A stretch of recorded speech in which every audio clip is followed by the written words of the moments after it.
কিছুদিন আগে এমপি ছিল মিমি আর নুসরাত, এবার তুমি বলবে ওদের সঙ্গে দুর্ধর্ষ সম্পর্ক, না না রেগুলার না না এসএমএস হয়? না না না না না ওদের সঙ্গে আমার কোনো সেই অর্থে কোনো কানেকশনই নেই, মানে তখনও ছিল না বা আমরা একসঙ্গে কাজও করিনি, সেজন্য সেই সম্পর্ক কোনোদিন, মানে যে একটা সম্পর্ক তৈরি হয় ওদের সঙ্গে কোনোদিন সেই সম্পর্ক তৈরি হয়নি।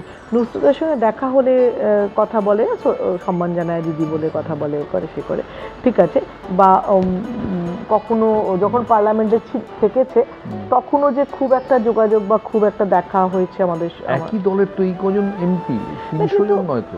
অত রোজ পার্লামেন্টে যায়ও নি, তাই না? ওরা তো বেশি যায়নি, যদি যেত তাহলে হয়তো দেখা হতো। যে লোকটা রোজ যায় তার সঙ্গে আমিও রোজ যাই বলে দেখা হয়, কিন্তু ওরা তো সেইভাবে রোজ যায়নি, তার ফলে দেখা হওয়া। আবার আমি সিনেমাও করি, স্পিচ দিয়েছিল দেখেছিলাম।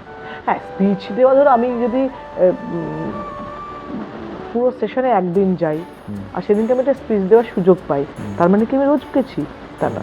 বা রোজ যাই, আমি স্পিচ দেওয়ার সুযোগ পেলাম না বা বললাম না, তাহলে কি আমি রোজ যাইনি? রোজ যাওয়া আর স্পিচের সঙ্গে সম্পর্ক নয়।